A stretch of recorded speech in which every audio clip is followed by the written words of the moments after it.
D'où vient cette spécialité régionale, cet art si particulier et si unique? D'où vient le cabaret alsacien si cher à notre région?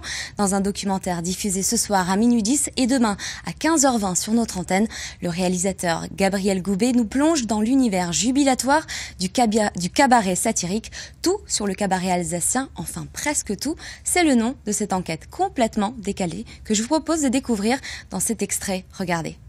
En 1944, Germain Müller revient sur Strasbourg et il va retrouver donc sa famille, ses amis. Et parmi ses amis, un certain Raymond Vogel avec lequel il avait été au conservatoire de théâtre à Strasbourg avant la guerre. Germain Müller n'a que 23 ans et avec ce Raymond Vogel, ils n'ont qu'une idée en tête, c'est de propager la culture française à travers le théâtre et le spectacle.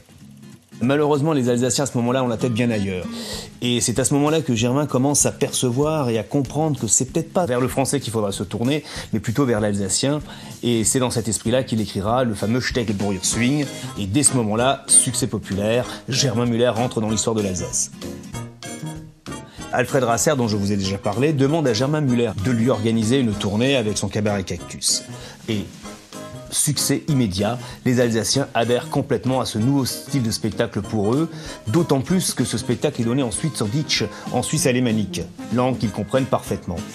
Et à ce moment-là, face à ce succès, Germain Müller et Raymond Vogel ont l'illumination. Ils savent maintenant ce que les Alsaciens attendent.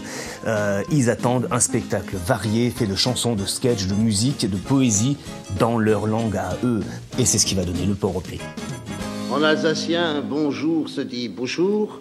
Une bouteille à boutelle, un bouchon à bûchon et un parapluie, un bord-repli. Et justement, pour en parler avec nous en direct, le réalisateur du documentaire, Gabriel Goubet. Bonsoir. Dès le départ, vous plantez le décor. Bonsoir. Vous êtes ce qu'on appelle un Français de l'intérieur qui un jour a découvert ce particularisme régional. Pourquoi avez-vous décidé d'enquêter ? J'ai décidé d'enquêter sur le cabaret satirique parce que en découvrant le Barabli de Germain Müller et le cabaret d'aujourd'hui, je me suis rendu compte que je comprenais plein de choses sur l'Alsace qui m'entourait.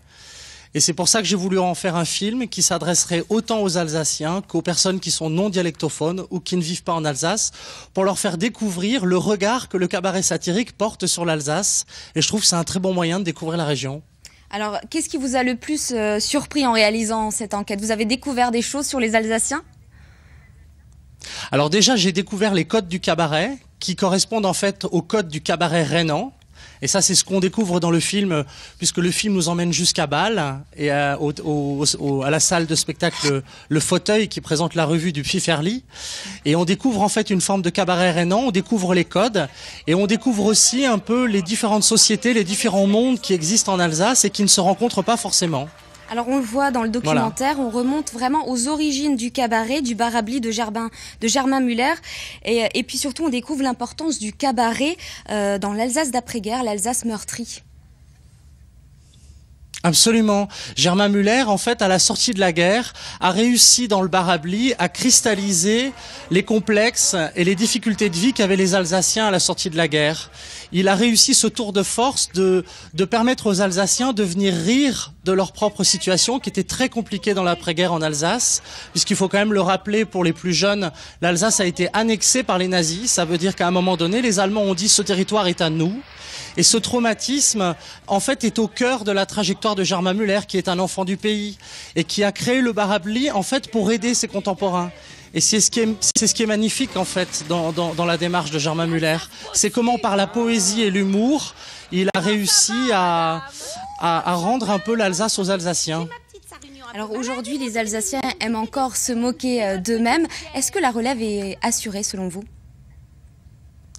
La relève est assurée dans le sens où le public se renouvelle dans les cabarets que je suis allé filmer et qu'on découvre dans le film, que ce soit à la ville ou à la campagne, ou dans les cabarets professionnels ou dans les cabarets satiriques amateurs. Le public se rajeunit. Le vrai défi maintenant, c'est pour les auteurs d'arriver à transmettre cette faculté qui consiste dans le cabaret rhénan à écrire en pointant, c'est-à-dire en montant sur scène et en se moquant du pouvoir. Mais pas en disant simplement on va se moquer du maire, en se moquant de Roland Ris, de Robert Grossman, de Fabienne Keller, c'est-à-dire en pointant. C'est ce terme qui est utilisé partout pour désigner cette satire qui s'adresse au pouvoir et qui s'adresse au public. Merci beaucoup, Gabriel Goubet, d'avoir accepté notre invitation. Je vous rappelle que tout sur le cabaret alsacien, enfin presque tout, sera diffusé ce soir à minuit 10 et demain à 15h20 sur notre antenne.